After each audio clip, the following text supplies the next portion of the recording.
जैन साथियों, कैसे हैं आप सब। स्वागत है आपका एक बार फिर आपके अपने YouTube channel Shri Shyam classes. जी हाँ साथियों, आज अपन बात करने वाले संधि की। संधि आपके हिंदी में भी है और संस्कृत में भी है। संस्कृत में थोड़ी बहुत अलग है, लेकिन अगर यहाँ की बात करूं मैं आपके संधि हिंदी की, तो साथियों शॉर्टकट में अपन पूरा हिंदी का बात करेंगे। अभी स्वर संधि की स्लाइड है, इसके बाद व्यंजन और विसर्ग एक साथ आएगी साथियों।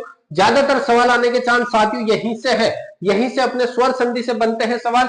अब वो है कि उदाहरण बहुत सारे हो सकते हैं, मैंने सब संधियों की दो दो उदाहरण लिए साथियों। अगर उदाहरण करने बैठे तो सुबह से शाम हो सकती है, लेकिन मैंने एक समझाने का तरीका शॉर्टकट में लिखा है कि अगर यहां से बात बन जाए तो वो जो एक सवाल आएगा आपके हिंदी में और एक सवाल आएगा आपके संस्कृत में, वो अपना सफल हो जाए साथियों। तो चलिए शुरू करते हैं आज की क्लास को साथियों। सबसे पहले अगर मैं बात करूं तो संधि तीन प्रकार की होती है, स्वर संधि, व्यंजन संधि और विसर्ग संधि। तो सबसे पहला टॉपिक अपन लेकर आए स्वर संधि। स्वर संधि कितने प्रकार की रहेगी साथियों? पांच प्रकार की। दीर्घ संधि, गुण संधि, वृद्धि, यण और अयादि। साथियों भी मुख्य जबानी पांचों याद करवा दूंगा, आप शब्द देखते ही पहचान लोगे कि इसमें कौन सी संधि है। स्वर संधि है, स्वर का कौन सा रूप है साथियों? सबसे पहले दीर्घ। नाम है दीर्घ। दीर्घ का मतलब क्या होता है साथियों? बड़ा। बड़ा कौन? आ की मात्रा। बड़ा कौन? ई की मात्रा। बड़ा कौन? ऊ की मात्रा। तीनों के तीनों अगर ई, आ, ई और ऊ बड़े आते हैं तो वो कौन सी संधि है साथियों? आपके दीर्घ संधि है। दीर्घ संधि ए और ए और आ और ए और आ मिलकर के हमेशा बड़ा वाला आ बनाएंगे। ई मिलकर के हमेशा बड़ा वाला ई, ऊ मिलकर के हमेशा बड़ा वाला ऊ। यानी जो बनेंगे ना बड़े, आ, ई, ऊ, ये वाले बनेंगे हमेशा बड़े बनेंगे साथियों। देखिएगा हिम प्लस आल्य, ए और आ मिलकर के बना रहा आपके आ की मात्रा हिमालय। क्या बना रहा साथियों? हिमालय आ की मात्रा। भू प्लस ऊर्जा, भू ऊ बड़ा वाला और बड़ा वाला ऊ मिलकर के क्या बना रहा साथियों? बड़ा वाला ऊ बना रहा है, तो उसको कहेंगे भू प्लस ऊर्जा भुर्जा। तो साथियों यहां से देखें, अब बात करें गुण संधि की। गुण संधि की बात करें तो मात्राएं हमेशा छोटी होगी। वृद्धि है, वृद्धि नाम वृद्धि हो रही है तो उसमें मात्राएं बड़ी रहेगी। गुण और वृद्धि के अंदर सिमिलर सा शब्द है। मात्राएं छोटी है तो गुण संधि है, मात्राएं बड़ी है तो आपके वृद्धि संधि। लेकिन मात्राएं कौन सी साथियों? ए, ओ और अर, और यहां पर भी ए और ओ है। बस देखो मात्राओं का फर्क है, ए छोटी वाली, ओ छोटा वाला, ए बड़ा और ओ भी बड़ा। तो जहां मात्राएं छोटी होगी वो क्या होगी आपके साथियों? गुण संधि, और जहां मात्राएं बड़ी होगी वो क्या होगी? वृद्धि संधि साथियों। अब देखो ए आ और ई के साथ मिलकर के केवल और केवल छोटा वाला ए बना रहे हैं। ए आ ऊ के साथ मिलकर के छोटा वाला ओ बना रहे हैं। ए आर री के साथ मिलकर के क्या बना रहे हैं साथियों? अर बना रहे हैं। अर्थात वन, वन यानी ए और साथ में उत्सव, वन और वन ए और ऊ मिलकर के क्या बनाएंगे? वनोत्सव। ओ की मात्रा लग जाएगी ए और ऊ जुड़ करके साथियों। महा प्लस ऋषि, महा आ और री, महा प्लस ऋषि, आ और री मिलकर के क्या बनाएगा? महर्षि अर बना देगा साथियों। क्या बना देगा? महर्षि बना देगा। तो महर्षि में कौन सी संधि है? मात्राएं छोटी है। मात्राएं छोटी है तो आप देखते पहचान जाओगे कि आपको ऑप्शन दिया दीर्घ संधि, यार मात्रा तो छोटी है, दीर्घ में तो बड़ी होती है। वृद्धि में भी बड़ी वाली होगी, वृद्धि के अंदर मात्रा ए और औ बड़ा वाला होगा। तो यहाँ कौन सी हो जाएगी साथियों? छोटी वाली है तो कौन सी? गुण संधि। वृद्धि में क्या होगा? ए आ मिलकर के, ए आई मिलकर के बड़े वाली मात्रा, ओ औ मिलकर के बड़ा वाला ओ मात्रा। मात्रा में वृद्धि होगी, मात्रा छोटी होगी, बस इतना सा फर्क है साथियों, कुछ भी फर्क नहीं है। अब बात करें सदैव, देखो मात्राएं डबल लग रही है साथियों, डबल मात्राएं लग रही है यहाँ पर। तो सदा प्लस ए, आ और ए, आ और ए मिलकर के क्या बनाएगा? डबल वाली मात्रा वृद्धि। आ प्लस ओ, आ प्लस ओ मिलकर के क्या बना देगा? ओ। महोषधि, महोषधि, महा प्लस औषधि, महोषधि बना देगा साथियों। हो सकता है मेरा लिखने में थोड़ी हिंदी में मात्रा इधर उधर हो सकती है, लेकिन साथियों मेरा मकसद आपको समझाना है। तो अगर कुछ गलत लिखा हुआ मात्रा वगैरह तो साथियों थोड़ा कोऑपरेट करना ना। यण संधि साथियों, सबसे सरल संधि जो होती है वो यण संधि होती है। ये रे ले वे से पहले क्या होता है साथियों? आधा वर्ण होता है। ये रे ले वे से पहले क्या होगा? आधा वर्ण होगा साथियों। ए और ई मिलकर के और साथ में समान स्वर आए तो ई किस में बदल जाएगा? ये में बदलेगा। ऊ किस में बदलेगा? वे में बदलेगा। और री किस में बदल जाएगा? रे में साथियों। ई किस में बदलेगा आपके साथियों? ये में। ऊ किस में बदलेगा? वे में बदलेगा। और री किस में बदल जाएगा? रे में साथियों। देखो वध है वे जो है वो क्या हो जाएगा? ऊ में बदलेगा। तो वधु प्लस आगमन, अति प्लस आवश्यक, ई किस में बदलता है आपके? ये में। ई किस में बदलेगा? सॉरी साथियों सॉरी, ई किस में बदल जाएगा? अति और ये।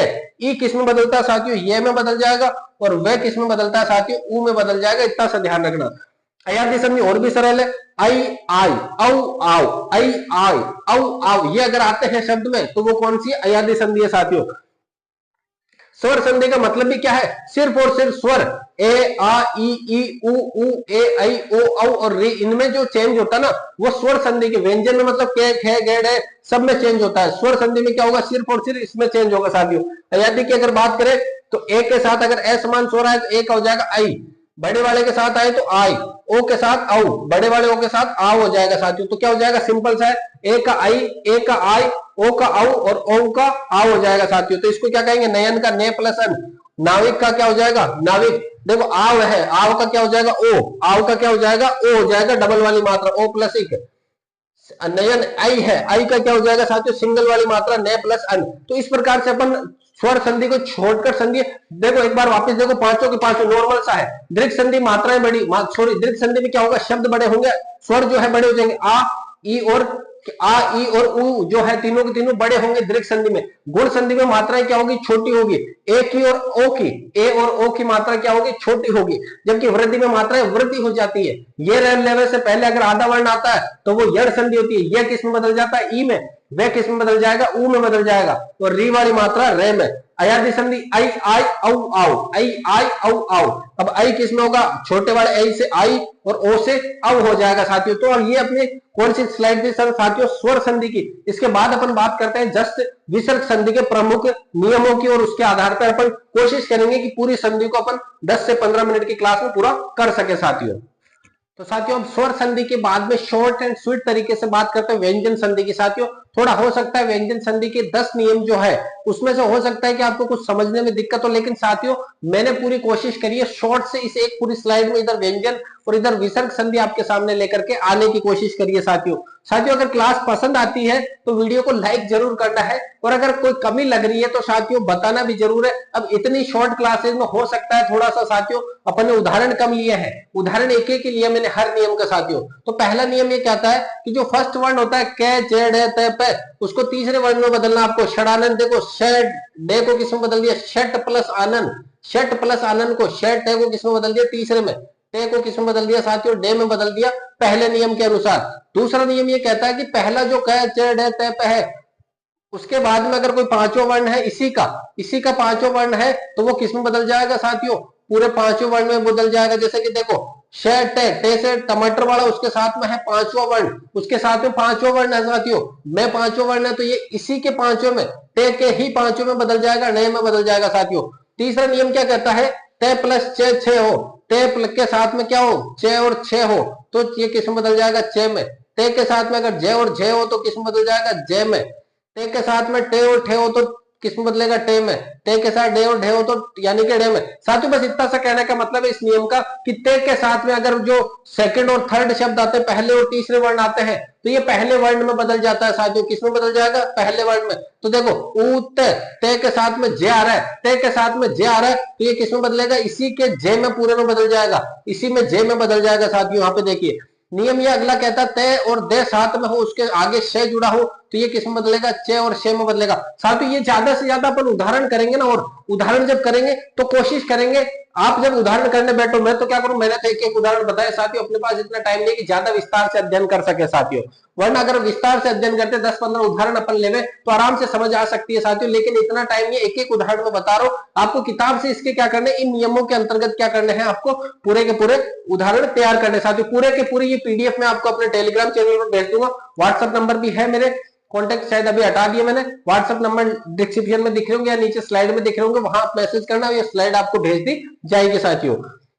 उत प्लस शिष्ट नियम अगला क्या कहता है, ए ई ऊ के बाद में अगर री है और लास्ट में ए ई ऊ री के बाद में छे जुड़ा हो तो वो किस में बदलेगा जाएगा साथियों, चे में। जैसे ए ने ऊ की मात्रा है, ऊ के बाद छे है तो वो किस में बदल गया, उसी के पहले अक्षर में यानी चे में बदल जाएगा साथियों। अगला नियम ई उ ए प्लस शे हो तो ये षटकोण वाले में बदल जाएगा साथियों। अभी शे का जब विच्छेद करते हैं तो शे का क्या होगा साथियों, सड़क वाला से बन जाएगा। नियम इंपॉर्टेंट है साथियों, हर एक नियम यहाँ पे। अगले नियम की बात करें, शे के बाद में टे, थे, ने हो तो ये किस में बदलेगा, टे, ठे और ने में बदल जाएगा साथियों। जैसे कि उत्कृष्ट, उत्कृष्ट का उत्कृष्ट तो रह गया, लास्ट में ये किस में बदल गया, ते में। नियम अगले कहते हैं मैं के बाद में ये लेवे हो या फिर अंतस्थ या उष्मेय वर्ण दोनों में से कोई से भी हो तो सब किस में बदलेंगे, अनुस्वार में। देखो से में योग, सम प्लस योग हो जाएगा साथियों। नियम अगला कहता है सम प्लस के का से, के का क्या हो जाएगा, से हो जाएगा साथियों। देखो संस्कार, सम प्लस कार, सम प्लस कार, इस के का क्या बना दिया साथियों, इस के का क्या बना देंगे अपन, के का बना देंगे से बना देंगे साथियों। नियम अगला कहता है दे के साथ में अघोष वर्ण हो तो ये किस में बदल जाएगा, ते में। जैसे अपाद काल, अपाद का क्या हो जाएगा साथियों, दे और के है तो ये किस में बदल गया, अपात ते में बदल जाएगा। अब है विसर्ग संधि साथियों, विसर्ग संधि के मोटे मोटे 5 तोड़े के याद रखने। एक तो ओ की मात्रा विसर्ग में बदलती है, शे बदलता है, तो सड़क वाला, ये सड़क वाला और सलजम वाला तीनों शे बदलते हैं, और एक रे बदलता है साथियों। 5 तरीके से विसर्ग संधि होती है। एक तो ओ की मात्रा, 3 शे, सड़क वाला, सलजम वाला और षटकोण वाला, और एक साथ में आपके रे की मात्रा, रे बदलता है। बस इसके अलावा कोई विसर्ग संधि का उदाहरण नहीं है साथियों। यशोदा, ओ की मात्रा जो है, ये जो ओ की मात्रा आपको दिख रही है ये किस में बदल गई, विसर्ग में बदल गई। ये जो शय दिख रहा है ये किस में बदल गया, विसर्ग में। ये जो सड़क वाला दिख रहा है ये किस में बदल गया, विसर्ग में। ये आपके षटकोण वाला विसर्ग में, और ये जो रे की मात्रा ये विसर्ग में साथियों। इसके अलावा कुछ भी नहीं बदलेगा साथियों। एक ये थोड़ा इंपॉर्टेंट ध्यान रखना, मात्राएं क्या होती है, छोटी बड़ी होती है। जब छोटी मात्रा है तो ये अपवाद के रूप में भी लिए जाते हैं साथियों। अब एक प्रश्न आपके सामने है, ये प्रश्न आपको करके जवाब कमेंट में देना है, कौन सा ऑप्शन होगा। निर्धन का संधि विच्छेद क्या होगा, नी प्लस धन, निर्ध प्लस न, निर प्लस धन और नी विसर्ग प्लस धन हो जाएगा साथियों। कौन सा होगा ये कमेंट करना है साथियों। साथियों इसके जस्ट बाद में मैं समाज की क्लास डालूंगा साथियों, इसी तरीके से शॉर्ट क्लासेस देखना है। अगर आपको पसंद आ रही क्लास तो एक प्यारा सा कमेंट करना है कि अब अगले कौन से टॉपिक पे आपको क्लास चाहिए, तो वो भी लिखना है साथियों। अब अगली क्लास में मिलते हैं, तब तक के लिए जय हिंद, वंदे मातरम।